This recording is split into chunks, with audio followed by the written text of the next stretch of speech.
All right, we're going to watch Trey's backstroke here from the side. As we're watching this backstroke, Trey, the couple things, make sure when you're not watching the video, take some time to read the email with the notes we put in there as well.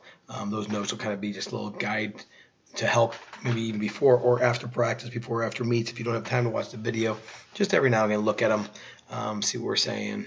Man, Trey, who knew you could streamline that well? That streamline's so good.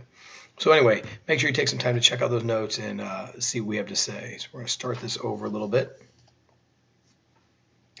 We're going to look at this backstroke slowly and just kind of see what we see. All right, so real quick on this left hand entry, we can see that you're entering with those pinkies really, really good. You kind of catch that water really, really quick, and we like how you got your elbow bent. We like how you've got your hand a little bit higher than your hip, so that's fantastic. You're doing a good job of pushing all that water towards those feet. One of the things we try and work on and trying to make sure we have kids doing is basically throwing water towards their feet, and you're doing a great job there. So you're doing a great job of finishing that stroke exactly where you need to be.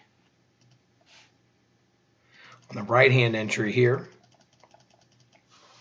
as you enter that water, you get this left shoulder up pretty good, you get this right shoulder down, and you can see again, you have a really high hand position and a good elbow all the way through.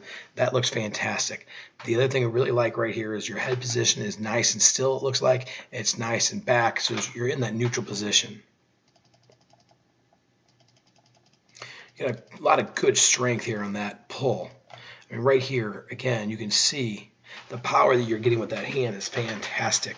The other thing I like, and we're going to see this as we get closer, is this body line in the water is so good. You got your legs right near the surface. You got your hips up. That belly button is right up near the top. Good body position, good body line in that water. Great job of coming out here with the thumb up. Okay, you're doing a good job of entering pinky first on the opposite side. You could probably get a little bit higher with that shoulder roll. You can kind of see that it's a little bit underwater. We'd like to see that shoulder up just a little bit higher. Not much, but just a little bit. And again, look at all the white water you're generating from that kick. Trey, you've got a good kick. You just got to learn to want to use it, okay? Because your kick, when we see it, is really, really strong. I'm going to watch that kick just a little bit more here. Let me back up a little bit because there's a little bit of a pause. We want to try to make sure we try to keep it a little bit more steady. All right, so as we get closer here,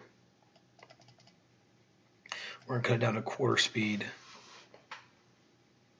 And as we get closer here, you can see a nice steady 1, 2, 3, 4, 5 kicks, 6 kicks. That's good.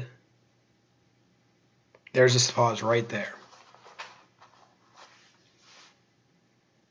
So you're pausing it. What it looks like is you're doing is as your left hand is entering, you're pausing that leg a little bit, and it's ever so slight. It's not that big of a deal, right? But if you're looking for one thing to try to work on, make sure that pause gets rid of. Good job of finishing your opposite hand here. You can see that you're catching that water right away, right in the very beginning of that stroke. And again, this is where we're talking about that body line. You're right on top of that water. I mean, that's fantastic, Trey. Now again, if you roll your shoulder a little bit more down, that's going to help not let your chin fall down. It looks like you are kind of dropping your chest a little lower in the water with your upper body going down as far as your head goes as well. Try to keep that head up just a little bit higher, and by rolling your shoulder, you're going to be able to finish that really good. As you go into your turn here, you're looking right at that wall. You can kind of see your goggles. Make sure your eyes are looking down. You want to be using the bottom of the pool as that guide. When your hand gets to your hip, you know you're going to flip, so you don't need to look at that wall. Just know where you are here. Now, as you start your flip, I want you to notice your palms are both facing up. When you start into that flip, you want to make sure your palms are starting to face down because that's going to help you drive your hands towards your face. What you want to try to do is throw water, is how we always describe it. Throw water toward your face so your hands get to your face and then into that streamline nice and tight. And by putting the palms down, you're actually going to generate a little bit more strength and speed getting those legs over. As you start to get here, your legs are in the right position, your head's in the right position, but your hands are still up top. And that's part of the reason why you want to turn those palms down. With your hands up top, they're not really generating any strength or anything to help bring your legs over. If you got your hands out this direction here with your palms down, you're in the process of actually starting your flip turn and making it even better. Now, as you hit that wall, and you spring off that wall immediately. This streamline, Trey, is something that I want to see all the time. It's a long way away from when we used to watch you come off that wall with one arm up. So you're doing a great job of getting that streamline better. That head position looks good there as well, and I like that you're going in a downward position because that's where you really want to do coming off that wall. As you start that dolphin kick, don't start it quite so quickly, right? Make sure you get about a second or two off that wall before you start that dolphin kick. That's your second dolphin kick. The one thing I want you to notice is look at how your chin is really tucked into your chest. If you can lay your head back a little bit more and straighten out that streamline a little bit flatter, what you're going to do is you're going to find a lot smoother entry and a lot smoother ascent as you go up. But the other thing that you're doing here is you're tucking that chin because you're trying to release as little bubbles as you can. And that's one of the reasons why we do wear nose clips at times, because it does kind of help keep your head in the right position. There's your third, fourth, fifth, sixth dolphin kick. And again, right now, look at your eyes. You're looking back here.